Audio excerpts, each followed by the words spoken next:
Ring Out Podcast. What's going on? I go by the name of Papa Jr. Today we're gonna react to how WrestleMania 21 changed WWE's landscape forever, man. In one of my previous videos that I did, or one of the videos that I got scheduled for this week, I don't know which one was, I don't remember, but I did mention that WrestleMania 21 was the first ever WrestleMania pay-per-view, WWE pay-per-view that I've purchased my whole fucking entire life. I was a fucking kid. I didn't pay for it. Fucking pay for it. My parents paid for it. Came on the bill. They didn't notice it, so I started watching more pay-per-views until they noticed, like, yo, what's going on with my bill? Why this shit going up? Type shit. But WrestleMania 21 in my heart, bro. First ever WrestleMania that I've ever watched. First ever WWE pay-per-view that I've ever watched live, man. Eddie Guerrero versus Rey Mysterio. That was the opening match of the fucking card of the show. John Cena winning the WWE Championship against JBL. Kurt Angle versus Shawn Michaels. I said I wasn't sure if it was WrestleMania 21 or a different WrestleMania, and I was right. It was WrestleMania 21. Kurt Angle versus Shawn Michaels, man. Great fucking match as well, man. So I tuned into a great WrestleMania at that time when I was a child, bro. I know what I was doing, man. Anyways, this video is by Wepa. Woo! Bring it back. This video is by Rated M Wrestling, right? Rated M Wrestling, man. Shout out to you, my guy. How WrestleMania 21 changed WWE's landscape forever, man. Let's see what he talking about, man. And man, without further ado, if this video just played for you, autoplay on the suggested videos, bro, out at your boy, bro. Let's watch this together. This is history. This is WrestleMania week, man. Let's get it. 2005 is a very important year. 2005 too. Era, but I wasn't sure which year it was, and I was right as well. 2005. I was in the 5th grade at that time. But for the WWE as a 5th whole, grade, bro. and in some ways, it kind of had to be. Stone Cold Steve Austin was retired, The Rock had fully gone to Hollywood, and the year before, Brock Lesnar left the company after they pretty much put all their eggs into that basket. And while you still had some of the top guys from the Attitude Era like Triple H, Kurt Angle, and The Undertaker holding it down, WWE knew you couldn't rely on those guys forever. They had to start establishing the future of the company, and WrestleMania 21 was the night where the future rose to the top. WrestleMania 21 is hands down one of the greatest WrestleManias of all time for many reasons that we'll get into, but it's also arguably the most pivotal show for an entire generation of wrestling fans. That being my generation. Growing up, the guys that we looked at as our heroes. I'm with you, my guy. I'm with you, my guy. This was the show that made them the guys in the WWE. Yes, I think this was the birth of the Money in the Bank at this WrestleMania as well. And Edge was the first one to win it. To come. And I think we can definitely say those investments paid off for them in the long run. So let's go back to that night in Hollywood and let's take a look back at WrestleMania 21, 20 years later. So after an amazing rendition of I got you, my guy. We have the still hilarious movie trailer parodies like Eddie and Booker T in Pulp Fiction. Oh, I remember watching this in the computers at school. Me and my some of my friends that we enjoyed watching these as well at that time. There was another one. You talking to me? Are you talking to me? Are you talking to me? Are you talking to me? That shit, bro. This one as well. This was fun, bro. This was a lot of fun at that time, man. Triple H and Braveheart, and Braveheart my personal as favorite, well. Undertaker and Dirty Harry, just because of the contrast from this to him being the dead man. Just seeing him out of that character around this time is always fun to me. And now the show starts. We don't do shit like this anymore, man. This stage is very underrated. Probably my favorite stage of all the arena WrestleManias, to be honest. It was Now it's time for some wrestling, folks. And what better way to start than with two of the all-time. It was alright. Then we got the one in Hollywood, WrestleMania 39. Yeah. That one was crazy. The Orlando one was fire. Hopefully this Vegas one for WrestleMania 41, I hope they go crazy. Seriously, on some casino shit. Or, go crazy. Y'all got the breath for it. Just go crazy, bro. That WrestleMania 40, that shit was ass. I don't go fuck. Eddie Guerrero versus Rey Mysterio. So the story here is that Rey had beaten Eddie a few times in recent months, but despite that, they became WWE Tag Team Champions. And they were riding champions and high, they wanted to face riding each low other. in their case, and they were great friends. But then Eddie's nephew Chavo got in Eddie's head a little bit, reminding him of who he used to be and telling him that Rey's holding him back. And now Eddie felt this need to prove that he was better I think than Rey Rey won once this and for all. match. So Eddie issues the challenge for WrestleMania and Rey accepts and things stay cordial. For now. So now we're at WrestleMania and for the first time the tag champs go one-on-one against each other. And the match starts at a very quick pace, both guys just showing off how good they really are.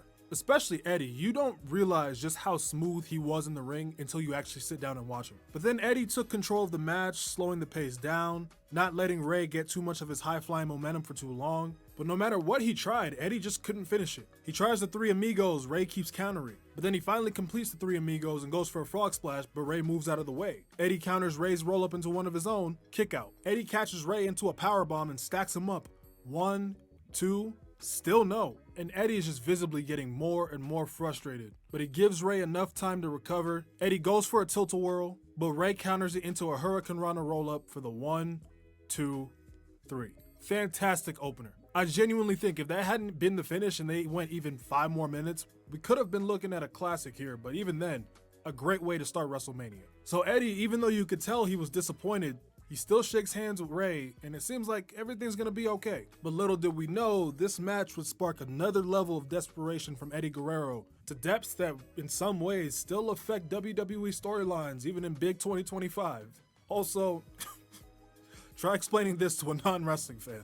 But then the hits keep on coming because next we had the first. This is it warms my heart him speaking about this WrestleMania because it's just bringing me back to my childhood. Like I said, that is the first one I've ever purchased, even though I didn't pay for it. I had a blue. I had my own room at that time. It was blue. I had a little ass TV. I had my own cable box. There was 3 bedrooms, and we each had our own cable box. So that's how I got into purchasing that show, man. And I was just like, wow. I think I was standing the whole time watching the whole show, bro. I was just fucking, it was fucking amazing watching that shit. Ever Money in the And Bank it started ladder with match. one of my Shelton Benjamin, with 2 of my Kane, favorites at the Edge, time. Chris Jericho, Chris Benoit, And then look and at Chris this match. Jin. Now in 2025, Money in the Bank has been well established. After 20 years of so many moments with the briefcase, it's become a staple in the world of WWE. I still believe I still believe Money in the Bank should go back to WrestleMania. It makes it easier to book WrestleMania as well. We don't need a Money in the Bank pay-per-view. I'm sorry, that's just me. We don't need a Money in the Bank pay-per-view. You could use that pay-per-view for something else, or or scrap it off. Money in the Bank should come back to WrestleMania. Because look at this WrestleMania that we're going through right now. It's like, come on, this shit don't even feel like a WrestleMania. If you had both Money in the Bank matches in that WrestleMania, that's something we're looking forward to. Oh, qualifying matches. Oh, they're going to WrestleMania, Money in the Bank. That shit is fire, bro. That was a better concept than Money in the Bank having its own pay-per-view. I still believe that in my heart, bro. It should go back to WrestleMania. And it was fucking great those times. Shelton Benjamin, Edge, fucking Chris. Oh man.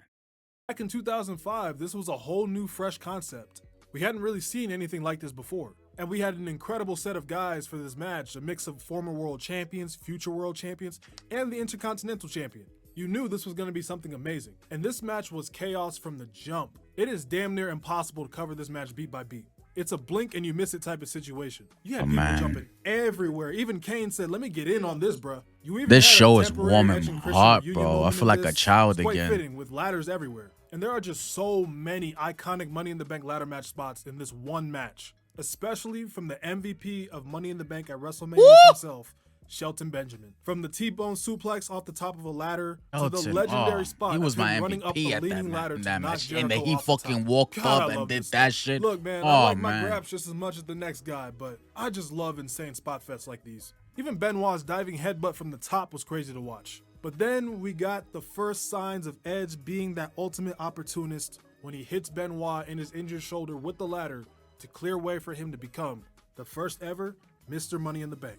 An absolute banger of a ladder match. Personally, my favorite ladder type match at WrestleMania besides TLC 2. It just flowed so well and there wasn't a dull moment. This might have been the first, but it's the best Money in the Bank ladder match to this day, if you ask me. Now, for Edge, this gave him the boost that he needed to eventually become the top heel in the company after killing it in the tag division and the mid-card after all these years. From here, we start to see his evolution to what would become the rated R superstar, from the love triangle with Matt Hardy and Lita to him shattering the hearts of millions of kids around the world with that Money in the Bank contract, and the rest, as they say, was history. Now, the segment that followed this is kind of funny to watch in hindsight. You had Muhammad Hassan attacking Eugene, who was then saved by newly inducted Hall of Famer Hulk Hogan. 3 problematic people for 3 very different reasons. Yikes. Yeah, I remember that as well. What you want about Hogan, and I usually do, but I remember that as well, yeah. When his music hit was monstrous. I gotta give him that. Then WrestleMania 21 just kept it coming with the bangers because now we have The Undertaker versus Orton. Randy Orton. Now, 2004 was an interesting year for young Randall Keith. He had his insane hardcore match with Cactus Jack at Backlash that, quote, made him a man. He became the youngest world champion in company history. But then things changed going into early 2005.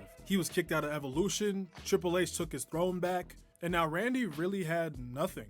He was kind of just scrambling for something to do at WrestleMania. But then superstar Billy Graham let him know, you gotta do something unique. You gotta do something special. And Randy was way ahead of him there. He already had a plan in mind.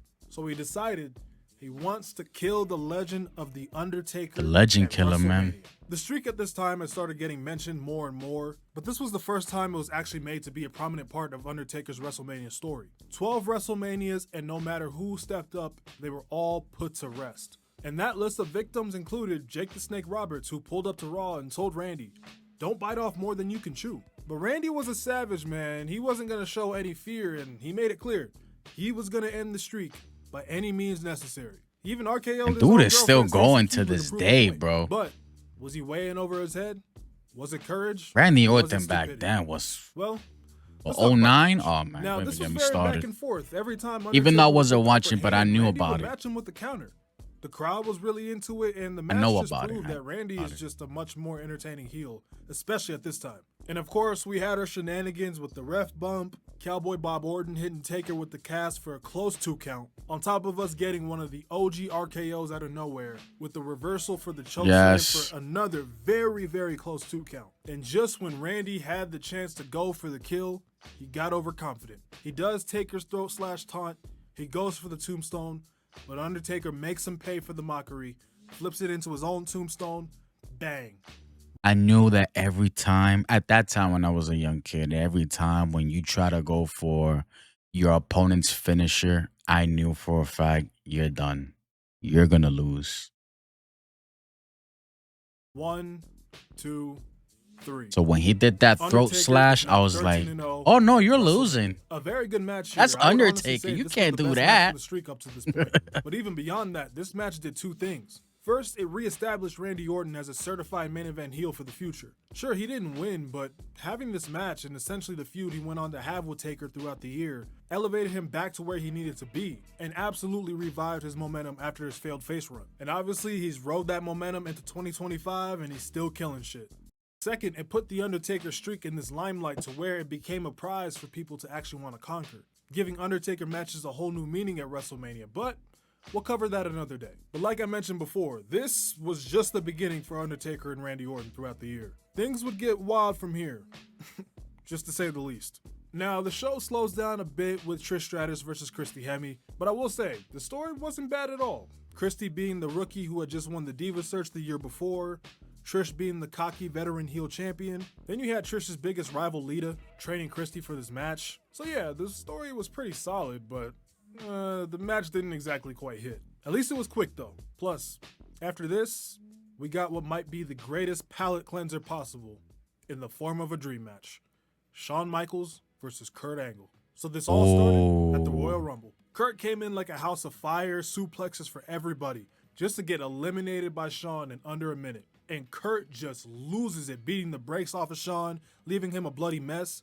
And throughout the weeks, Kurt was playing mind games with Michaels, from destroying Marty Jannetty to the sexy Kurt segment that just never gets old. But through all of that, we saw that Angle had some inferiority complex when it came to HBK. Despite everything he'd accomplished in and out of WWE, he always had to hear about Shawn Michaels this and Shawn Michaels that, and their paths never really had the chance to cross until the Rumble. When Kurt first came to the WWE, Shawn was in his first retirement, and even when Shawn came back, they were always on the opposite brand. But now, it was time for this dream for many to finally become a reality. And honestly, I don't think I can truly do.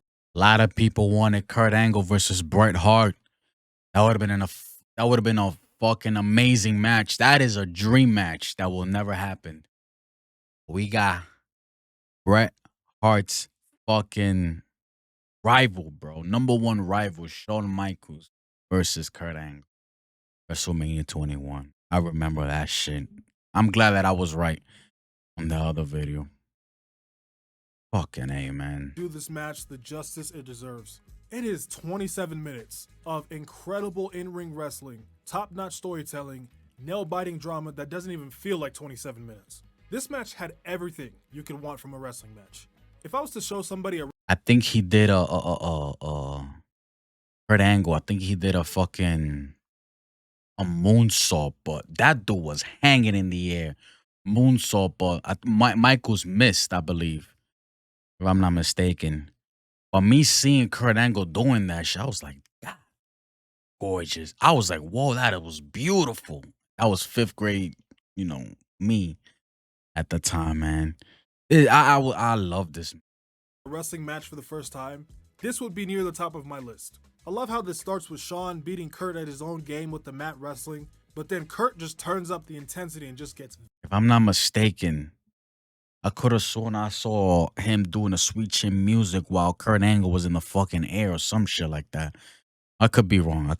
Vicious, targeting Shawn's bad back. Oh and my then Shawn fights gosh. back, and the different counters and reversals are just so crisp. Real graps, I tell you. And my favorite part of this Maybe I entire was wrong. match, Maybe I'm maybe of wrong. any match ever, is when Kurt just cannot put Shawn away after two angle slams, one being from the top rope, and he grabs Shawn's face and he is screaming at him to stay down. He is talking his shit, but then Shawn just gets enough room to slip his foot underneath for the sweet chin music.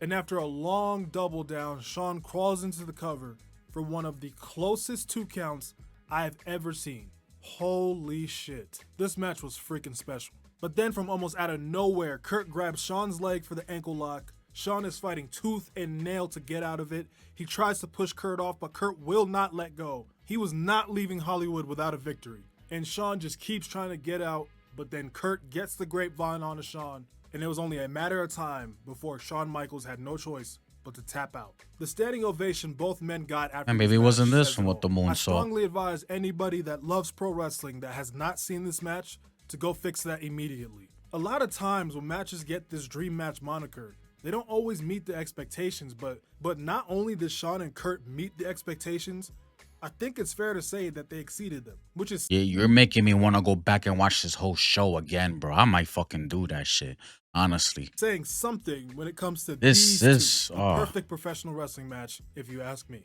So to follow that up, we I had a picked the fun little right segment of the show Viper's to Pit with fucking Stone Cold watch Steve when I was a Austin. kid. Not really much to say about it. Carlito was the sacrificial lamb for these two legends. It didn't really drag at all. Austin and Piper slapping each other before. And it kinda was cool becoming seeing friends Stone was Cold kinda funny. live when I was a kid. And Roddy Piper. And Roddy Piper's responses to the what chants were just golden. Try to keep up with me. But seriously, just imagine the promo battles between these two in their primes. Man, got me feeling like The Rock Yup. right now. But then those chills fade away because then the show comes to a screeching halt with the I was mad. I was mad at this shit when I was a kid. I'm like, why are we watching this? I don't get it. And I remember just being a waste of time. I'm like, this was stupid.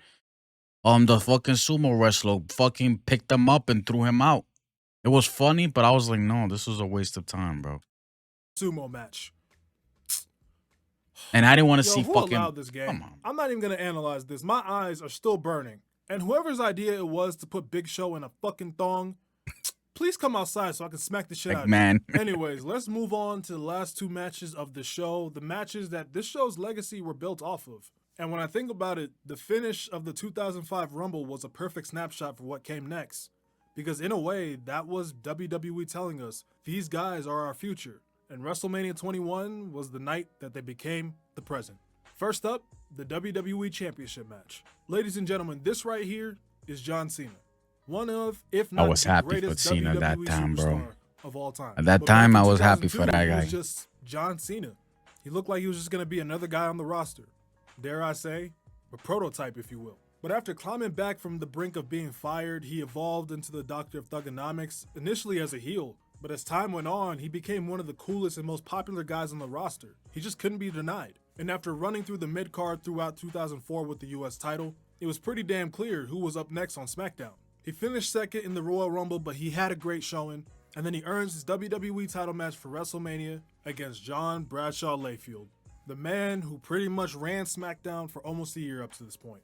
But now, at WrestleMania 21, John Cena's time was, well, now.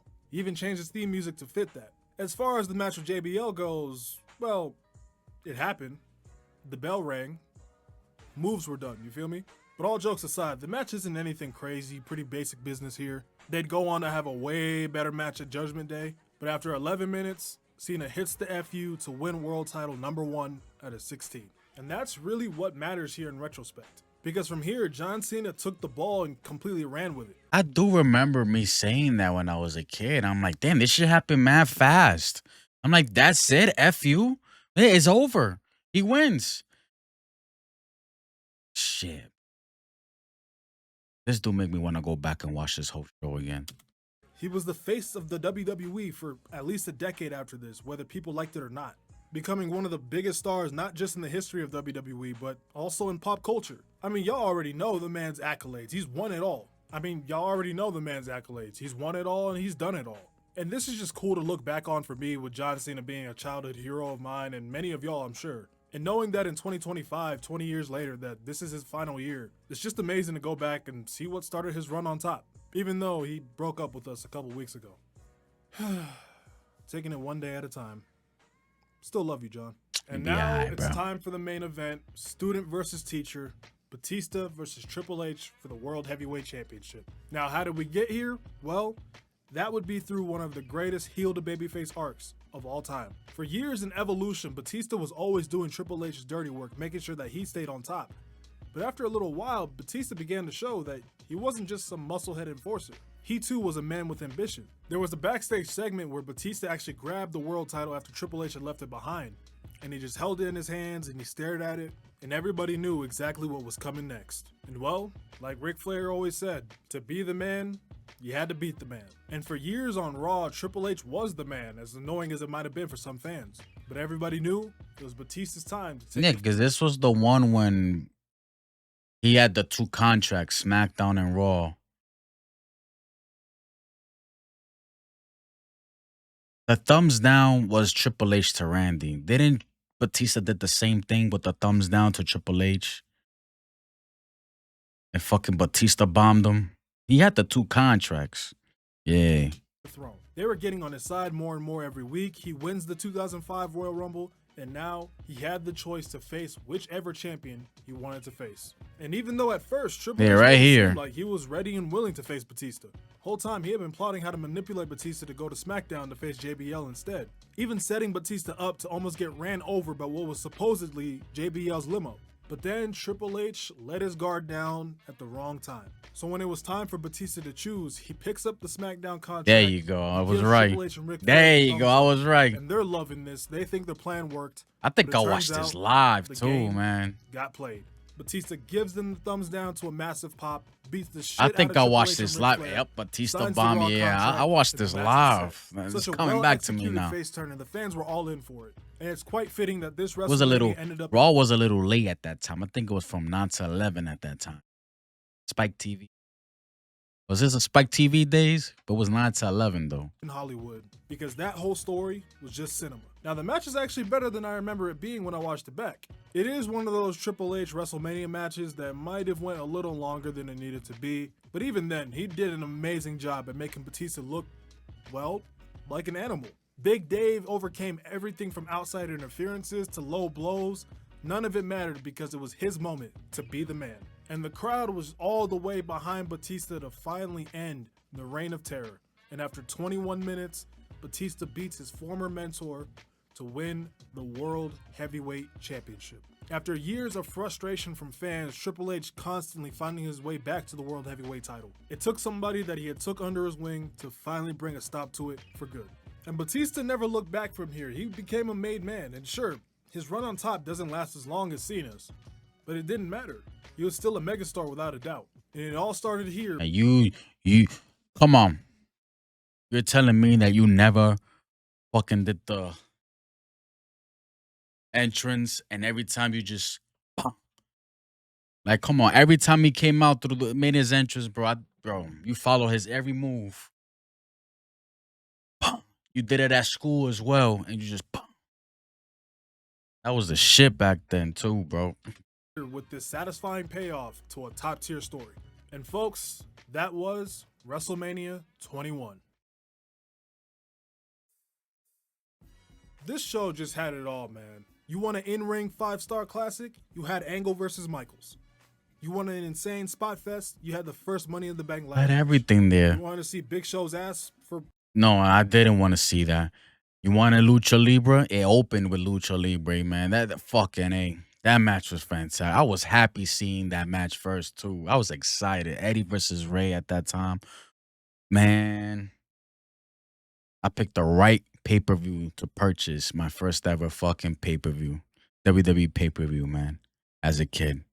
I remember the times. I think it was DirecTV. I had Cablevision.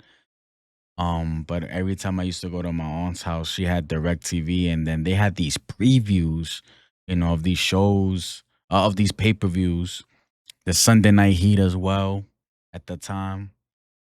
And they always had like on some it was like a certain channel showing just the previews of what's gonna happen in this pay-per-view. And I was just like, damn, bro, I don't know how to watch this. I don't got the money. And then I found out how to do it in my own house. I was like, fuck it, I'm gonna do it. I don't care. I risked it. Kept doing it until I got in trouble. For some weird reason, you had a little bit too much of that too. But on top of that, the reason this show is and should be held in such high regard is because on this night, WWE took a big risk for their future, and in turn reaped the reward of 4 of the company's biggest stars ever. 4 guys that, whether it was against each other, with each other, or against other superstars, have created some of the greatest moments, matches, and rivalries over the last 20 years. 4 guys that mean so much to me and my wrestling fandom. And all of that can be traced back to this one night in LA. And for that, I'll always have a love for this show. The Ruthless Aggression era was full of good to great WrestleManias, but if you ask me, none were as good or as important as WrestleMania 21. Man, bro. Shout out to Rated M Wrestling, man. That was a good fucking video, bro. Go check his fucking content out, man. WrestleMania week is here, bro. WrestleMania 41. Looking at, and now we got 2 nights. That was only one night. And that was a Sunday at that time. You know how much I hate Sunday pay-per-views, man. But I did it anyway because I said fuck it, because I really wanted to see it. I really wanted to watch it. And now we got 2 nights of these motherfuckers, man. Fucking A, time flies, bro. I'm old, bro. I'm 30 right now. 30, bro. Probably 10 at that time. Oh, shit. I was 10 at that time. I was 21. We're going on 41. I was 10 at that time, bro. Fucking A. WrestleMania 21 has a good place in my fucking heart, man. Let me know your moments, any memories. Where were you at when WrestleMania 21 was happening, or any first time pay-per-views that you ever watched in your life? I would like to know in the comments, man. Let me know. This shit makes me want to go watch it again, bro. Seriously. I might do that, bro. It's WrestleMania week. Why not? Let's fucking do it, bro. I'm gonna fucking do it. I'm gonna find the time, but I'm gonna fucking do it.